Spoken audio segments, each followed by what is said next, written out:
They believe that to gratify the senses unto the end of life is the prime necessity of human civilization. Thus there is no end to their anxiety, being they secure money by illegal means for sense gratification. Idam adya maya labdam, imam prapsye manoratam, idam asti dam apime, bhavishyati punardanan.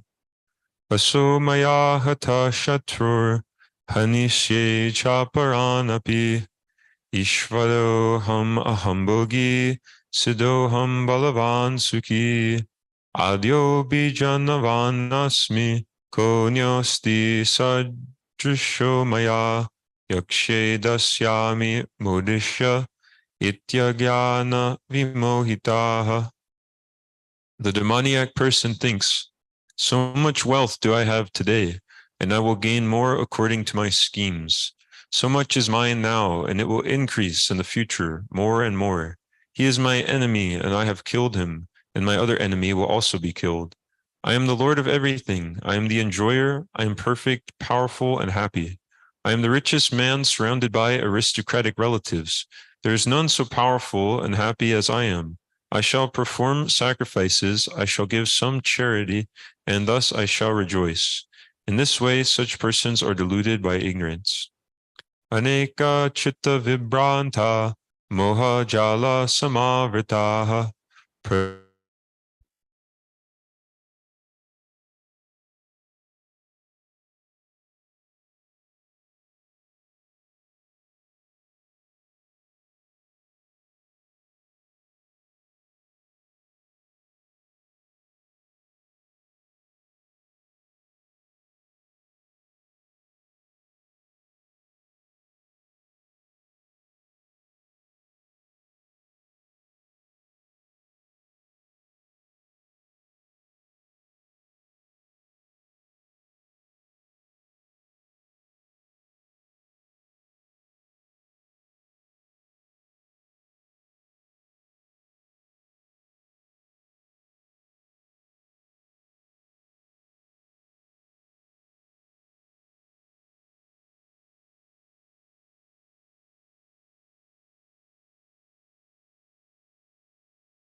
Trividham narakasyedam dwaram nashanam atmanaha kama krodas tatalobas tasmad etat trayam tyajet. There are three gates leading to this hell: lust, anger, and greed. Every sane man should give these up, for they lead to the degradation of the soul. So back to text 11.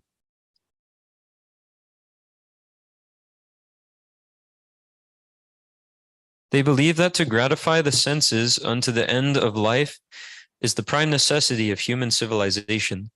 Thus, there is no end to their anxiety. Being bound by hundreds and thousands of desires, by lust and anger, they secure money by illegal means for sense gratification. Purport. The demoniac accept that the enjoyment of the senses is the ultimate goal of life. And this concept they maintain until death. They do not believe in life after death, and they do not believe that one takes on different types of bodies according to one's karma or activities in this world. Their plans for life are never finished, and they go on preparing plan after plan, all of which are never finished.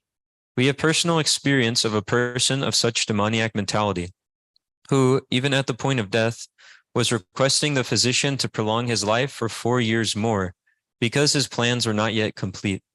Such foolish people do not know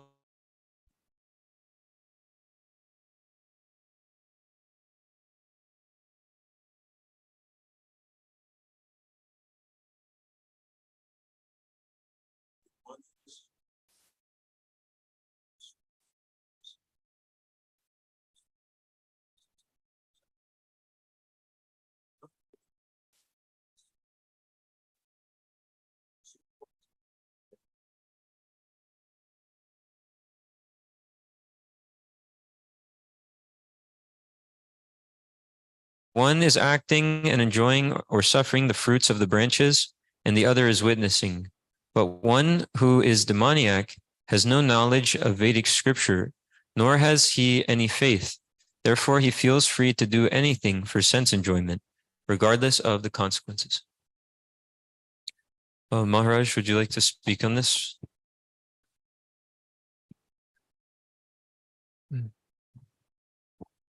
So this was stated in a few purports earlier, that in every civilization, in every civilized society, there's religious rules for governing the behavior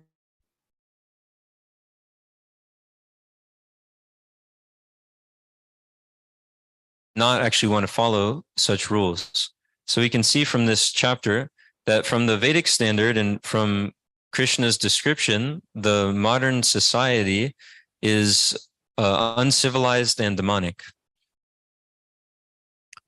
So Srila Prabhupada points out the defects of modern society often throughout this chapter and in many of his purports, in order to awaken people to the dangerous position that they're in and give them the real thing, the real reality of Krishna consciousness, which is the only solution to all of the problems of life.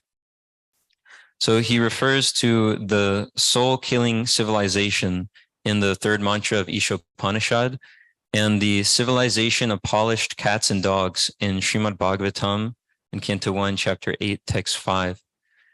And he analyzes the whole situation in Srimad Bhagavatam, Canto 1, Chapter 2, Text 10.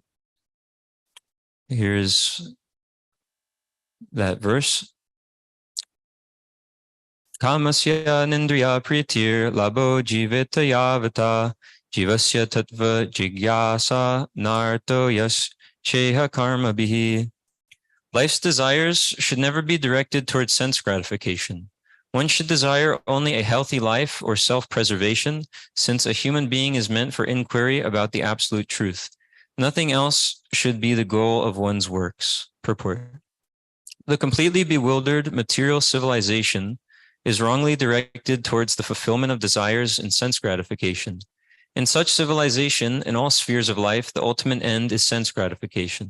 In politics, social service, altruism, philanthropy, and ultimately in religion or even in salvation, the very same tint of sense gratification is ever increasingly predominant. In the political field, the leaders of men fight with one another to fulfill their personal sense gratification. The voters adore the so-called leaders only when they promise sense gratification. As soon as the voters are dissatisfied in their own sense satisfaction, they dethrone the leaders. The leaders must always disappoint the voters by not satisfying their senses. The same is applicable in all other fields. No one is serious about the problems of life.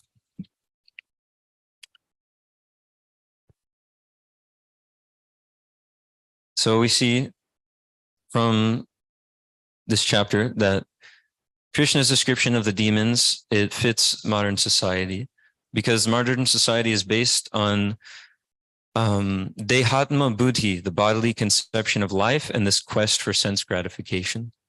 So it's a completely different outlook than Vedic culture. And one of the common themes that we're seeing throughout the purports is that if one doesn't adhere to the regulations given in Shastra, then there's no auspiciousness. There's nothing beneficial comes about. It's only misery. But if one actually adheres to Shastra, then things go very nicely. So we can see it just practically in today's society that everything is in complete chaos. But if one actually takes Krishna's version of society instead of something that's just concocted from somebody's mental speculation, then there can actually be prosperity in society. So Krishna's idea of a social structure is called Varnashram Dharma, which is a whole system according to one's nature and their qualities, their work and their qualities. And in that way, people are engaged specifically in how they can make gradual progress, ultimately to pure devotional service. It's a way of arranging the entire society. He says in the Bhagavad Gita, Chaturvarnyam maya shrishtam gunai karmani sarvashaha. There's these 4 orders of occupational duty and 4 orders of spiritual life. They're made by him, and they're all throughout the whole universe.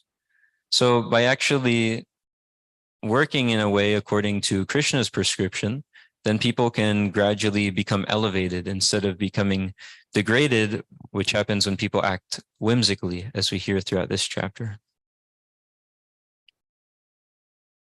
So the next one, we heard what the demoniac person thinks. So much wealth do I have today, and I will gain more according to my schemes. So much is mine now, and it will increase in the future more and more. He is my enemy, and I have killed him, and my other enemy will also be killed. I am the Lord of everything. I am the enjoyer. I am perfect, powerful, and happy. I am the richest man surrounded by aristocratic relatives. There is none so powerful and happy as I am. I shall perform sacrifices. I shall give some charity, and thus I shall rejoice. In this way, such persons are deluded by ignorance. Thus perplexed by various anxieties and bound by a network of illusions, one becomes too strongly attached to sense enjoyment and falls down into hell. Purport. The demoniac man knows no limit to his desire to acquire money. That is unlimited. He only thinks how much assessment he has just now and schemes to engage that stock of wealth farther and farther. For that reason, he does not hesitate to act in any sinful way and so deals in the black market for illegal gratification. He is enamored by the possessions he has already, such as land, family, house, and bank balance, and he is always planning to improve them.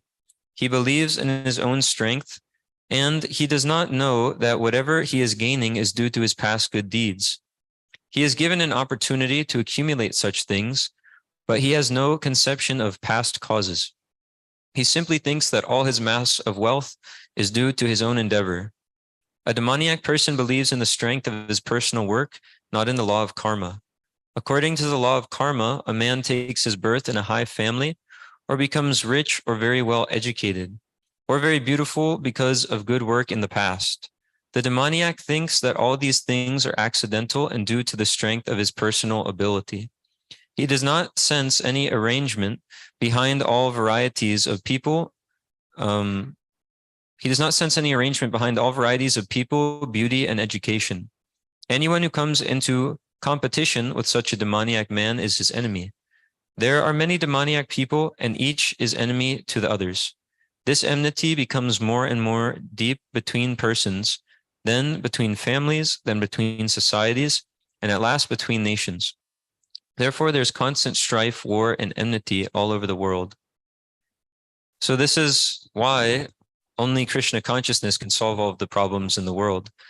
Because as long as people are functioning in this demoniac way, there's so many clashes, because the whole goal of modern society is sense gratification. So that means that the second someone gets in the way of my sense gratification, then I have to cut them down.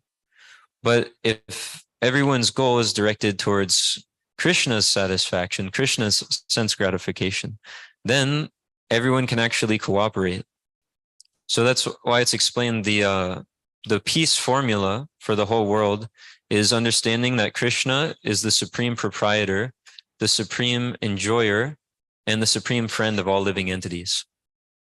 So that means nothing belongs to me. Everything is it's all ultimately coming from Krishna, so he's the real owner. And that means that everyone doesn't need to like me, or I don't need to try to be the supreme lovable object. That's Krishna. And that means that nothing's actually for my enjoyment, but everything should be offered for the satisfaction of Krishna. So if people accept these three principles, then there can actually be a peaceful situation in the world. Each demoniac person thinks that he can live at the sacrifice of all others. Generally, a demoniac person thinks of himself as the supreme God, and a demoniac preacher tells his followers, "Why are you seeking God elsewhere? You are all yourselves God. Whatever you like, you can do. Don't believe in God. Throw away God. God is dead." These are the demoniac's preachings. Although the demoniac person sees others equally rich and influential, or even more so, he thinks that no one is richer than him and no one is more influential than him. As far as promotion to the higher planetary system is concerned, he does not believe in performing yagyas or sacrifices. Demons think that they will manufacture their own process of yagya and prepare some machine by which they will be able to reach any higher planet. The best example of such a demoniac man was Ravana. He offered a program to the people by which he could prepare a staircase so that anyone could reach the heavenly planets without performing sacrifices, such as are prescribed in the Vedas. Similarly, in the present age, such demoniac men are striving to reach the higher planetary systems by mechanical arrangement. These are examples of bewilderment. The result is that without their knowledge, they are gliding toward hell. Here, the Sanskrit word moha jala is very significant. Jala means net, like fishes caught in a net. They have no way to come out. So this is the demoniac mentality, to try to cut God out of the picture in every possible way. So modern science is saying, okay, there's no God, everything is coming from chemicals. Therefore, everyone can try to enjoy their senses to the fullest in this life. And since you're simply a concoction of chemicals, once your body expires, it's all finished. So don't worry about the consequences of whatever you do. Beg, borrow, or steal, but somehow or other get ghee. Just, enjoy yourself. So this is the demoniac mentality, and we see it doesn't actually bring any sort of happiness in life. Does anybody have any questions or comments so far on any of these points? No? Okay. We see tomorrow we'll be hearing about the appearance day of Krishna. And the classic example of this demoniac mentality is given in the beginning of his appearance in the Srimad Bhagavatam and in the Krishna book. So when Krishna's parents, Vasudeva and Devaki, were on their chariot for their wedding day, because that was the system, that the bride would be taken on the chariot of the bridegroom to where the bridegroom lives, and they bring along with them a whole dowry from the bride's father. So all sorts of other chariots, gold, ornaments, clothing, horses, infantry soldiers, maidservants, everything, big dowry. And then the system was also that the brother, because the bride would be feeling some separation from her family now that she's going to the husband's home. So in order to ease that transition, the brother would very kindly drive the chariot. So Kamsa, even though he's acting like such a great person in this moment, he's arranged for so many nice things for them. And he's even driving the chariot of his sister. And, it's the most festive occasion. It's very happy. He's doing this nice service. But he has this demoniac mentality, because the second that his sense gratification was threatened, a voice came from the sky that said, "You fool, you don't know that the person that you're driving, your sister, the eighth son of her, will kill you." Immediately, he snatched the hair of his own sister on her wedding day and was ready to kill her with his sword. So this is the demoniac mentality.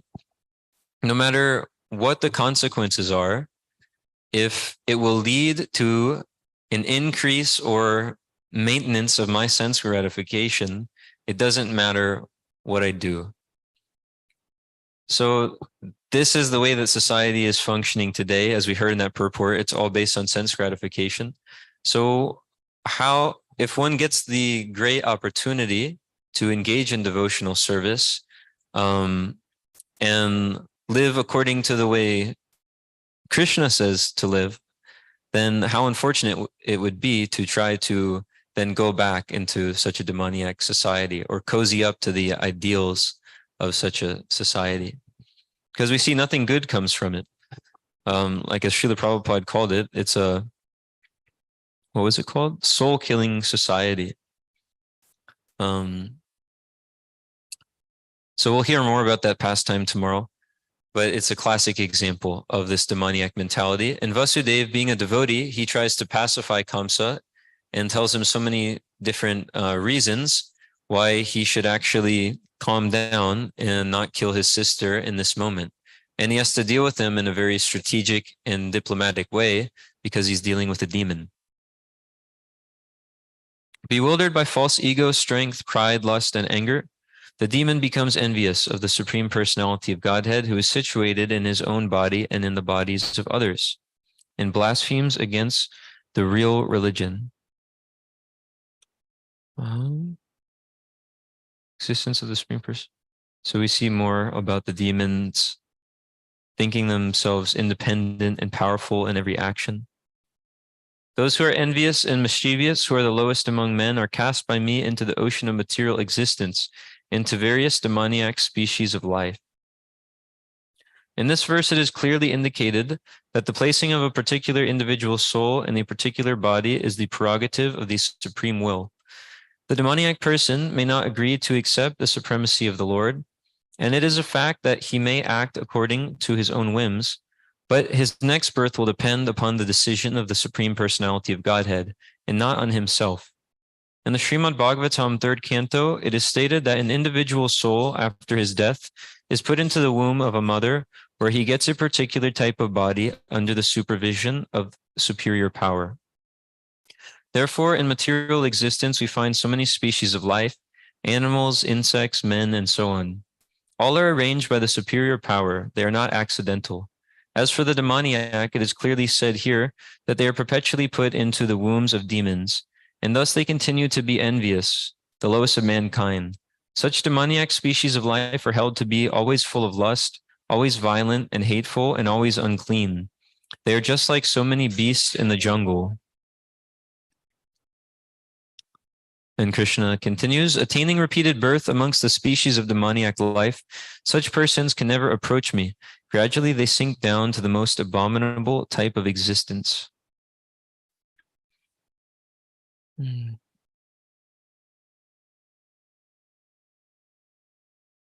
Purport. It is known that God is all merciful, but here we find that God is never merciful to the demoniac. It is clearly stated that the demoniac people, life after life, are put into the wombs of similar demons. And not achieving the mercy of the Supreme Lord, they go down and down, so that at last they achieve bodies like those of cats, dogs, and hogs. It is clearly stated that such demons have practically no chance of receiving the mercy of God at any stage of later life. In the Vedas also, it is stated that such persons gradually sink to become dogs and hogs. It may be then argued in this connection that God should not be advertised as all-merciful if he is not merciful to such demons. In answer to this question in the Vedanta Sutra, we find that the Supreme Lord has no hatred for anyone. The placing of the asuras, the demons, in the lowest status of life is simply another feature of his mercy. Sometimes the asuras are killed by the Supreme Lord, but this killing is also good for them. For in Vedic literature, we find that anyone who is killed by the Supreme Lord becomes liberated. There are instances in history of many asuras, Ravana, Kamsa, Hiranyakashipu, to whom the Lord appeared in various incarnations just to kill. Therefore, God's mercy is shown to the asuras if they are fortunate enough to be killed by him. So it's not that Krishna is not merciful to some people, but he is dealing with each person in the exact way that they need to be dealt with. So to the devotees, he is allowing them to engage in his loving service, and he has many nice pastimes and exchanges with the devotees in different relationships. But for the demons, it's not that, okay, he hates that person, but this is actually the perfect way to deal with them, because to actually, Srila Prabhupada explains in the Nectar of Devotion, to give a thief the death penalty is actually the highest form of justice. It's actually merciful, because due to their karma, they're going to have to suffer so much more, and it can immediately be wrapped up like that. So, and also the ones who are killed by Krishna, as we're hearing, they get liberation. So this is actually the perfect arrangement. This is how he shows mercy to the demons. He's killing them, and this is actually the form of his mercy. Many of them are getting liberated, besides just, getting the reaction for their sinful activities. Many of them are getting an impersonal liberation, merging into the form of the Lord. We see in the Garga Samhita also that at the Rajasuya sacrifice of King Yudhishthir, Kamsa, who we hear was previously killed by Krishna with his fists, is there very happily offering obeisances and prayers to the Lord, and he's in a four-handed form like Lord Narayan. So even the enemy of Krishna, if they're very fortunate, they get such great mercy of the Lord just for always thinking of Krishna and approaching him in some kind of way. So what to speak of the devotees? Surely if one gives their whole life and words and actions and heart and intentions to Krishna, he will surely look out for that person if he's giving such a benediction to even great demons who are trying to kill him. Like there's the example how Krishna, he takes the bright side of the situation. So Putana, one of the first demons who went to try to kill baby Krishna, she had smeared a deadly poison on her breast. She was a professional baby killer and a witch.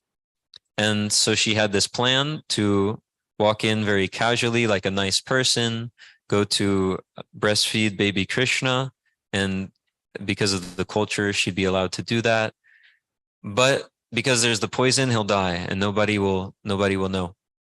But because she is approaching Krishna in this motherly attitude to offer him the milk from her breast, Krishna says, okay, you're, accepting me as a mother, so you can actually become my mother in the next lifetime. So after killing her, she actually gets the position of a mother in the spiritual world.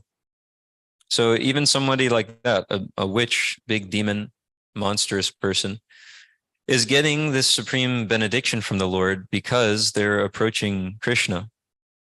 So whatever desire somebody has, whether material or spiritual or anything, if they go to Krishna for that, there's no better solution for all the problems of life. Because by coming in contact with the supremely pure person, Krishna, one gets purified. The man who has escaped these three gates of hell, O son of Kunti, performs acts. There are three gates leading to this hell: lust, anger, and greed. Every sane man should give these up, for they lead to the degradation of the soul. The man who has escaped these three gates of hell, O son of Kunti, performs acts conducive to self-realization, and thus gradually attains the supreme destination. One purport. One should be very careful of these three enemies to human life: lust, anger, and greed. The more a person is freed from lust, anger, and greed, the more his existence becomes pure. Then he can follow the rules and regulations and join in Vedic literature. By following the regulative principles of human life, one gradually raises himself to the platform of spiritual realization. If one is so fortunate by such practice to rise to the platform of Krishna consciousness, then success is guaranteed for him. In the Vedic literature, the ways of action and reaction are prescribed to enable one to come to the stage of purification. The whole method is based on giving up lust, greed, and anger. By cultivating knowledge of this process, one can be elevated to the highest position of self-realization. This self-realization is perfected in devotional service. In that devotional service, the liberation of the conditioned soul is guaranteed. Therefore, according to the Vedic system, there are instituted 4 orders of life and the 4 statuses of life, called the caste system, and the spiritual order system. There are different rules and regulations for different castes or divisions of society, and if a person is able to follow them, he will be automatically raised to the highest platform of spiritual realization. Then he can have liberation without a doubt.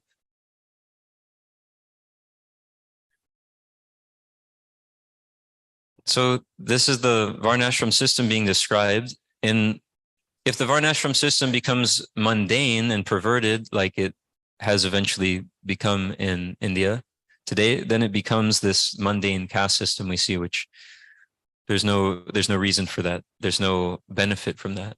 The idea with that is that whatever type of caste one is born into, they get that kind of occupation and that kind of treatment and respect. But it doesn't make any sense, because if somebody is born in the family of a doctor, he might become a doctor, but the qualification has to be there.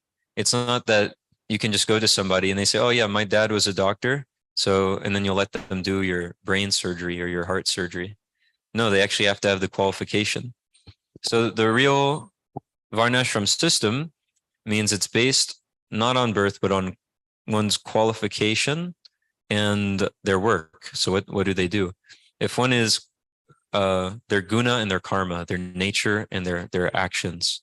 So if one is acting as a brahmana, then that means they're the head of this. They can be the head of the society if they have the qualification, which means all of these are given in the Bhagavad Gita. There's a description of each of these orders of life. And we see the brahmanas, they're intellectuals. They have all these different qualities of the mode of goodness. And in this way, they can lead and instruct others.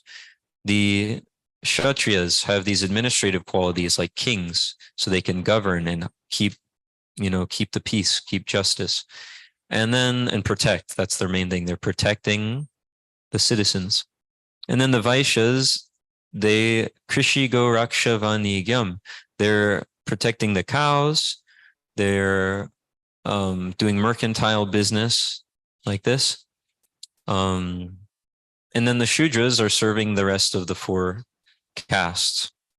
And in this way, everyone in society can make gradual progression.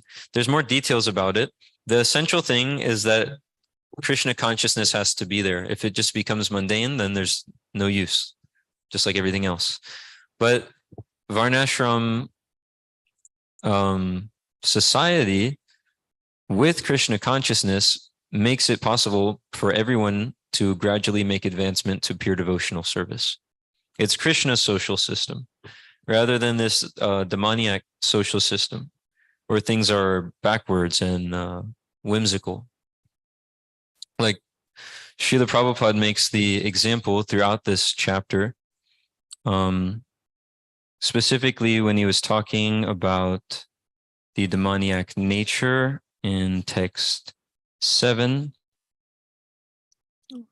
This text, those who are demoniac do not know what is to be done and what is not to be done. Neither cleanliness nor proper behavior nor truth is found in them. In every civilized human society, there is some set of scriptural rules and regulations which are followed from the beginning, especially among the Aryans. Those who do not follow the scriptural injunctions are supposed to be demons. Therefore, it is stated here that the demons do not know the scriptural rules, nor do they have any inclination to follow them. Most of them do not know them, and even if they know some of them, they do not have the tendency to follow them. They have no faith, nor are they willing to act in terms of the Vedic injunctions. The demons are not clean either externally or internally. One should always be careful to keep his body clean by bathing, brushing teeth, changing clothes, etc. As far as internal cleanliness is concerned, one should always remember the holy names of God and chant Hare Krishna, Krishna Krishna, Hare Hare, Hare Rama, Rama Rama, Hare Hare. The demons neither like nor follow all these rules for external and internal cleanliness.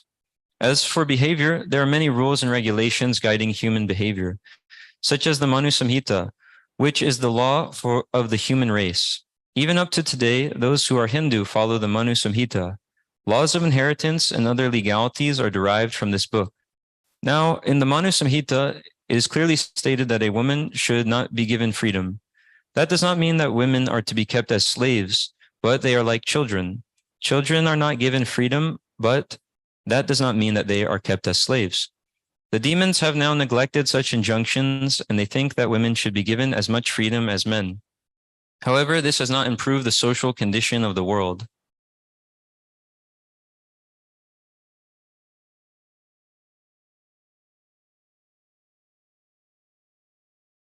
Actually, a woman should be given protection at every stage of life. She should be given protection by the father in her younger days, by the husband in her youth, and by the grown-up sons in her old age. This is proper social behavior according to the Manu Samhita. But modern education has artificially devised a puffed-up concept of womanly life, and therefore marriage is practically now an imagination in human society. Nor is the moral condition of women very good now.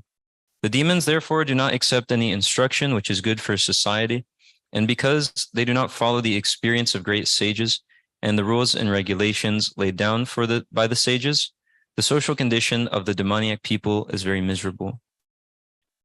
So this is a prime example of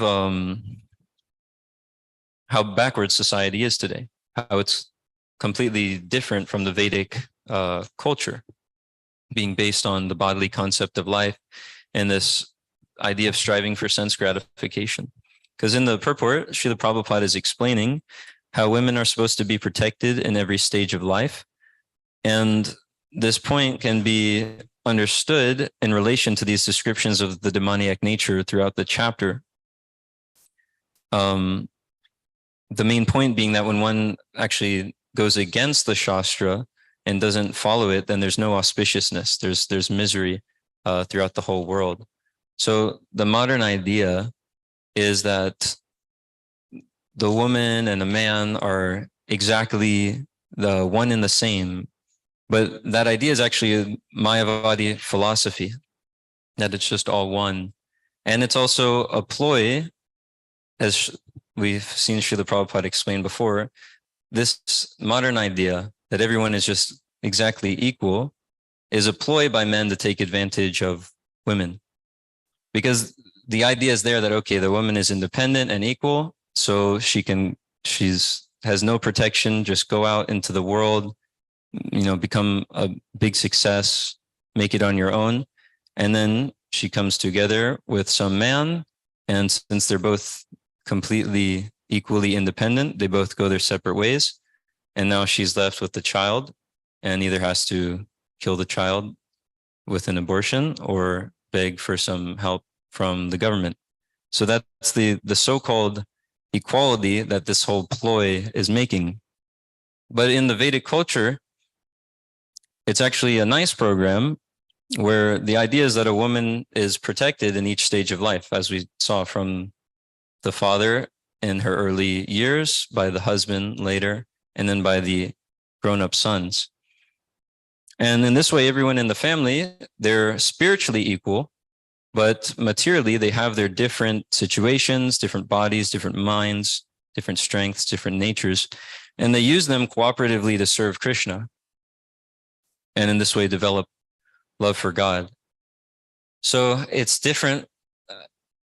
Krishna's social system is expertly arranged by Krishna, where no matter what situation or what stage of life anyone is in, or what kind of karma they have, every aspect of every person's life can be utilized perfectly for the development of love of God, so that everybody can actually cooperate with their own varieties, whatever they have to offer, can be used perfectly to serve the Lord in cooperation with everybody else in society.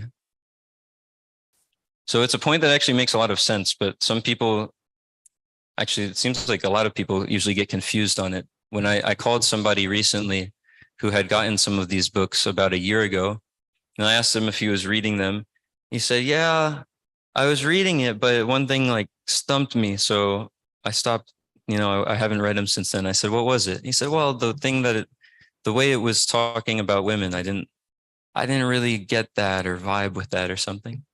And so I just kind of gave him a comparison of modern society's idea where there's no protection. It's just that somebody has to go, instead of having a nice system where somebody can be a nice mother and a nice wife and be protected in the home and happily focus with all of their time and energy towards serving God and serving their family. Instead, everyone has to work. And then since the husband has to work, the wife has to work, everyone has to be gone. The children have to go home to an empty house. People are probably eating some strange frozen foods like this. We were just giving different examples of society today. And then I told him how in Vedic culture, the idea is different, that women are actually held in a very high regard because of their extremely important duty that they can only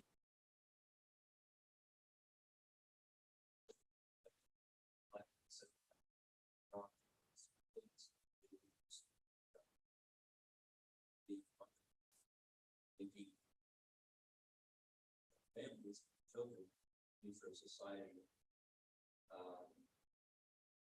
eligible to understand what is God, not go back home back there. Instead of this society where we see everyone as more or less exploited in any possible way. And one other point about the communities. About this demonic society is that it's explained how the schools and the education system is like slaughterhouses. And we can see today that's even more, it's become even more literal. We were actually just in the college doing like a bhakti club there. We did kirtan, we did prasadam, and speak a little bit. And in the classroom, right next to the bulletin board, there's a big poster. It's pretty much, there's all sorts of posters around the class for different science things.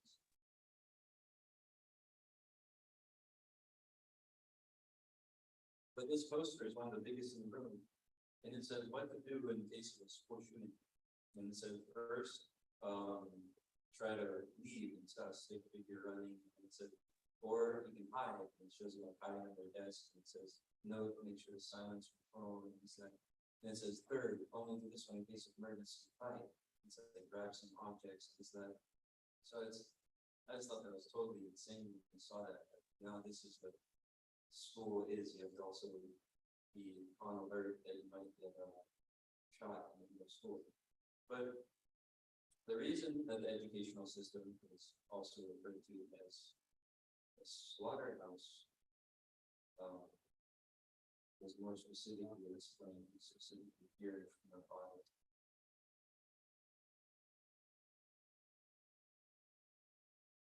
This is speaking to Shukadev Goswami, I believe. Let's see. We think that we have met your goodness by the will of providence, just so that we may accept you as the captain of the ship for those who desire to cross the difficult ocean of Kali, which deteriorates all the good qualities of a human being. Purport. The age of Kali is very dangerous for the human being. Human life is simply meant for self-realization, but due to this dangerous age, men have completely forgotten the aim of life. In this age, the lifespan will gradually decrease. People will gradually lose their memory, finer sentiments, strength, and better qualities. A list of the anomalies for this age is given in the 12th canto of this work. And so this age is very difficult for those who want to utilize this life for self-realization. The people are so busy with sense gratification that they completely forget about self-realization. Out of madness, they frankly say that there is no need for self-realization, because they do not realize that this brief life is but a moment on our great journey towards self-realization. The whole system of education is geared to sense gratification, and if a learned man thinks it over, he sees that the children of this age are being intentionally sent to the slaughterhouses of so-called education. Learned men, therefore, must be cautious of this age, and if they at all want to cross over the dangerous ocean of Kali, they must follow the footsteps of the sages of Naimisharanya and accept Sri Suta Goswami. So this verse is addressing Suta Goswami. And accept Sri Suta Goswami or his bona fide representative as the captain of the ship. The ship is the message of Lord Sri Krishna in the shape of Bhagavad Gita or the Srimad Bhagavatam. So we can take advantage of this ship that can actually sail over the incredibly dangerous ocean of Kali Yuga by strictly adhering to the lotus feet of the acharyas, to our spiritual master, and to Shastra, without, as we see in the descriptions of the demons, making our own whimsical ways of doing things or our own whimsical philosophies, but strictly sticking to Bhagavad Gita and Srimad Bhagavatam as it is. So are there any questions or comments or realizations or protests? Okay. Srimad Bhagavad Gita as it is,